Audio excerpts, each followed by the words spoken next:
Bom, pessoal, então, dando continuidade à nossa aula aqui de neurotransmissores, vamos falar agora sobre os neurônios catecolaminérgicos, né, que são os neurônios que fazem parte, então, da classe de neurotransmissores que são as aminas biogênicas, né.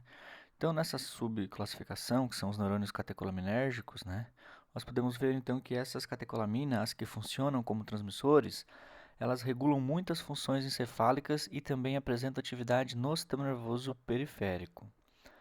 Estão implicadas em vários comportamentos, né, funções homeostáticas, centrais e fenômenos cognitivos como a atenção. Há pelo menos 5 aminas biogênicas reconhecidas como neurotransmissores. As 3 catecolaminas, então nós temos a dopamina, noradrenalina e adrenalina, e nós temos ainda a histamina e a serotonina. Bom, em relação às catecolaminas, elas recebem esse nome justamente porque elas apresentam esse grupo catecol, que nós podemos observar aqui na figura à esquerda, em A, né? Então a gente pode ver que tanto a dopamina como a noradrenalina e a epinefrina, elas apresentam esse grupo catecol. E aí como é que se dá a síntese desses neurotransmissores, né? Dessas catecolaminas? Elas têm a síntese a partir do aminoácido tirosina. Quando ele sofre a ação da enzima tirosina hidroxilase, né, então vejam só, marcam bem esse nome, né? Essa enzima é muito importante. Eles vão então, é, ele é, ele dá origem então a um intermediário que é a dopa, que sofre então novamente a ação da dopa descarboxilase, dando origem então à dopamina. Então os neurônios que têm essas duas enzimas eles provavelmente produzem a dopamina e tem ela como seu neurotransmissor. Agora, o neurônio que tem a dopa beta-hidroxilase, ele já consegue, além da dopamina, produzir a noradrenalina, né? Que é um passo a mais, um passo além. E o terceiro neurônio que tem a fentolamina N-metiltransferase, ele consegue inclusive produzir a adrenalina, né? Então aqui a gente viu a síntese dessas três catecolaminas, né, que são importantes na neurotransmissão central. Então, como a gente viu nas aulas, né, a gente tem lá um resumo e aqui a gente tem então as catecolaminas, a gente tem o, a, um efeito delas que são efeitos excitatórios, né, tem todas como precursora a tirosina. Nós temos a tirosina hidroxilase como uma enzima que é passo limitante da sua síntese, e nós temos então o mecanismo de remoção dessas aminas. Nós temos dois mecanismos, por transportadores, né, e por enzimas de degradação, que é a MAL e a CONT, que nós vamos ver adiante. Bom, nós vimos que a tirosina hidroxilase.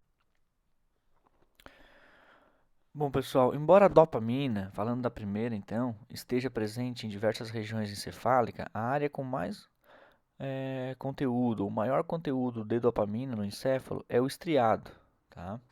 Ele recebe importantes aferências da substância negra e desempenha então um papel essencial na coordenação dos movimentos corporais. Então, nessa figura, nós podemos observar que lá na substância negra, então, nós temos lá núcleos. Então, lá no núcleo está produzindo lá os as enzimas que são importantes para produzir o neurotransmissor dopamina, e a gente vê que quase todo o encéfalo, córtex pré-frontal, parietal, né, parte do occipital, tem toda uma inervação que é dopaminérgica. Bom, quando falamos de dopamina, né, não podemos deixar de mencionar a doença de Parkinson. Então, por exemplo, os neurônios dopaminérgicos da substância negra degeneram nessa condição patológica, levando então a disfunção motora característica, né? Então, quando a gente vê um paciente de Parkinson, a gente já vê que ele tem um certo tremor característico da doença, que é principalmente pela degeneração desses neurônios da substância negra, né? Lá no mesencéfalo. A dopamina está envolvida em várias condições importantes do comportamento, como a motivação, está envolvida na recompensa, está envolvida no reforço, e aí nós podemos notar que muitas drogas de abuso atuam afetando sinapse dopaminérgica no sistema nervoso central. e que alteram então essas condições que eu falei: motivação, recompensa e reforço. Após a síntese de dopamina no citoplasma dos terminais pré-sináptico, ela é então estocada em vesículas sinápticas por um transportador vesicular de monoaminas, então abreviado como TVMA.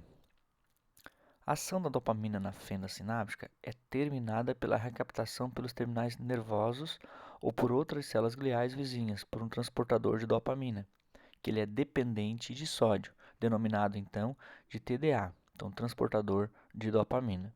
Então a dopamina, pessoal, a gente vê que ela tem então aqui um mecanismo também de transportadores, né, que faz a sua recaptação. Além disso, nós vimos que as duas principais enzimas envolvidas no catabolismo, né, ou seja, na degradação da dopamina, são a monoaminoxidase e a catecol-O-metiltransferase, ou seja, a MAO e a CONT.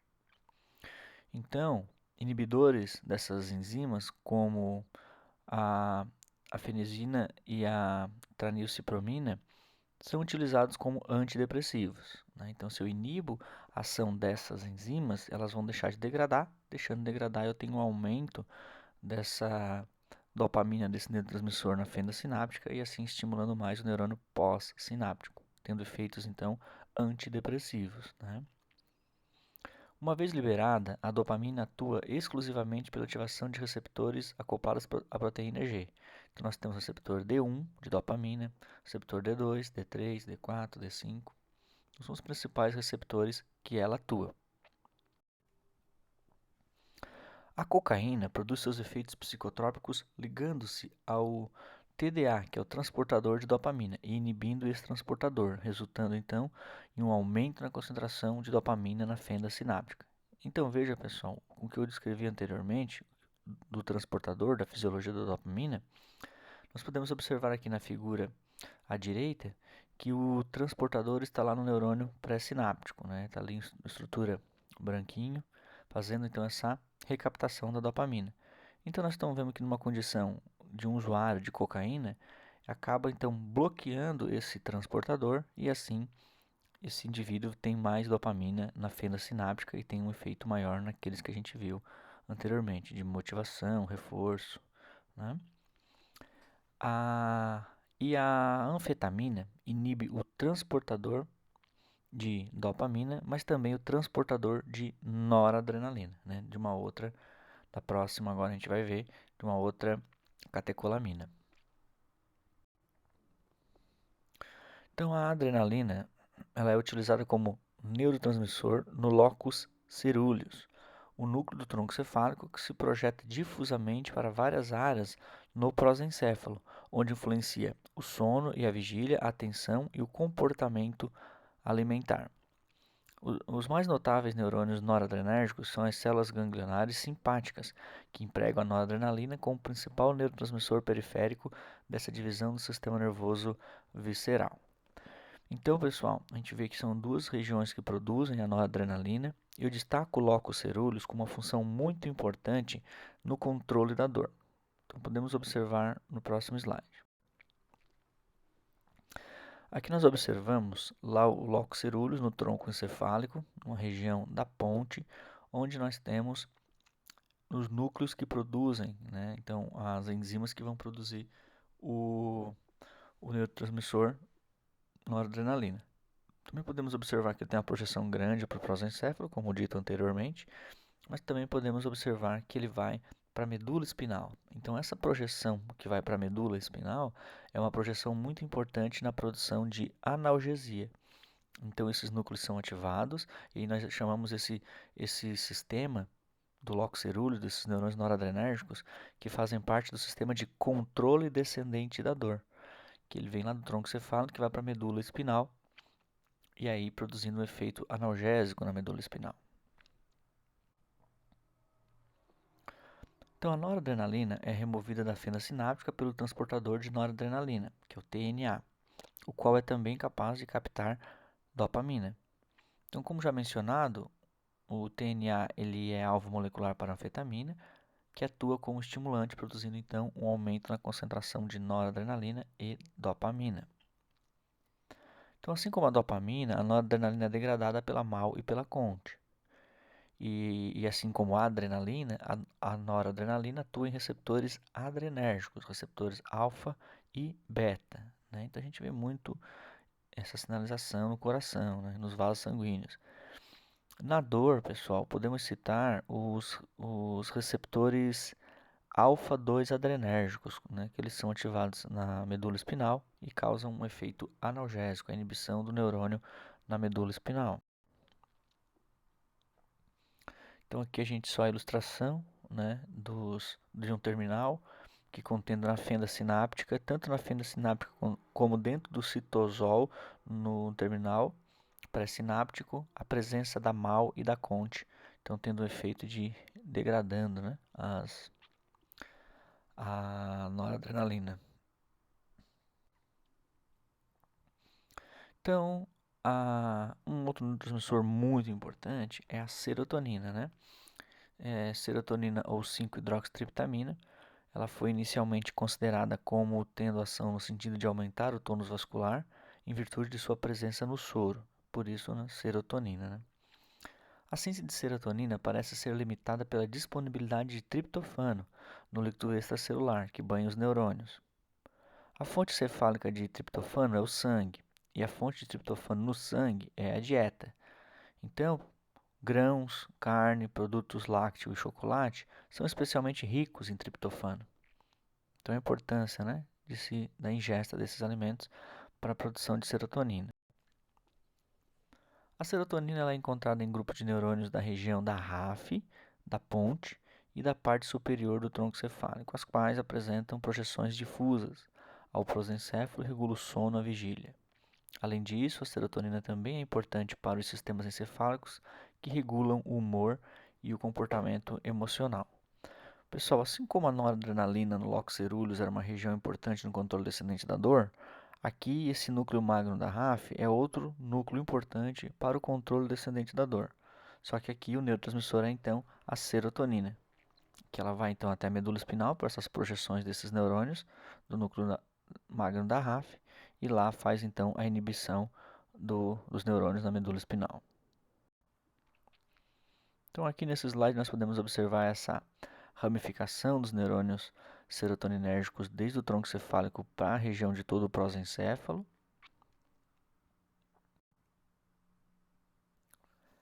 Então, a serotonina então, ela ocupa um lugar de destaque na neurofarmacologia, pois um grande número de drogas antipsicóticas valiosas para o tratamento da depressão e da ansiedade atuam em vias serotoninérgicas.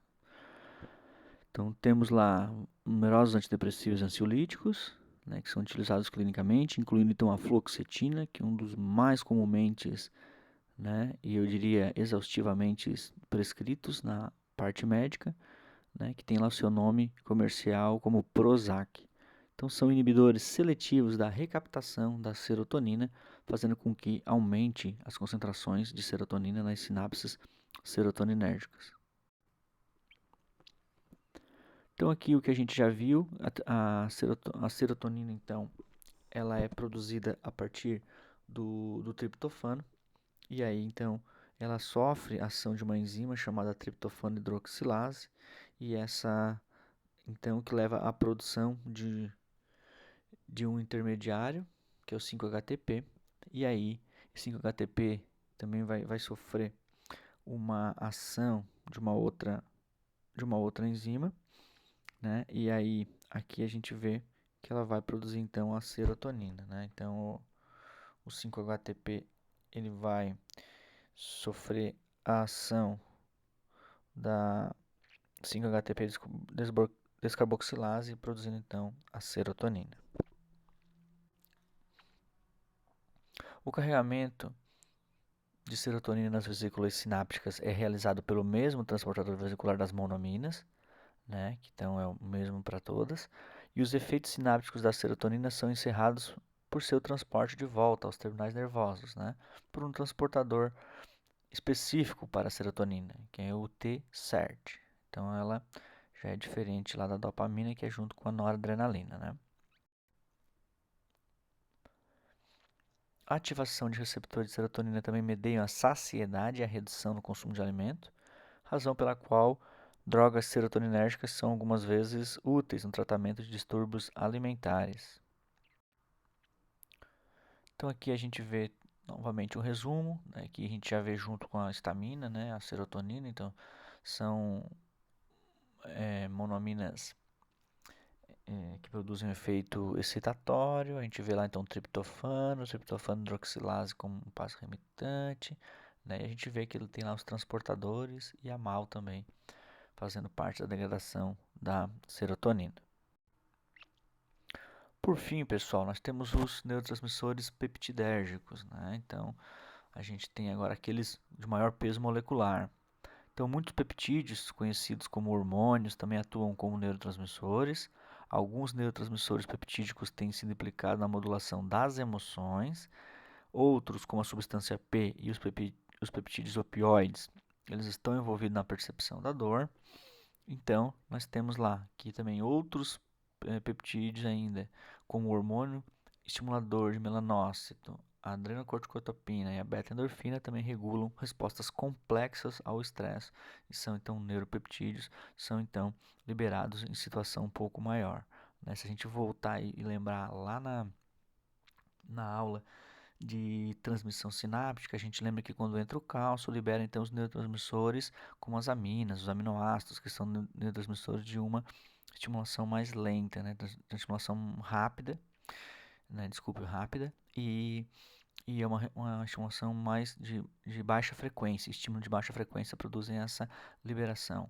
Agora, quando nós temos uma estimulação de alta frequência, então nós temos uma liberação de neuropeptídeos, né, desses de baixa frequência, onde tem um maior aumento nas concentrações de cálcio dentro do terminal nervoso. Então aqui nós temos a nossa avaliação. Então descreva todo o processo de liberação e recaptação em uma sinapse colinérgica. Descreva todo o processo de liberação e recaptação em uma sinapse glutamatérgica e explique como a fluoxetina age no encéfalo.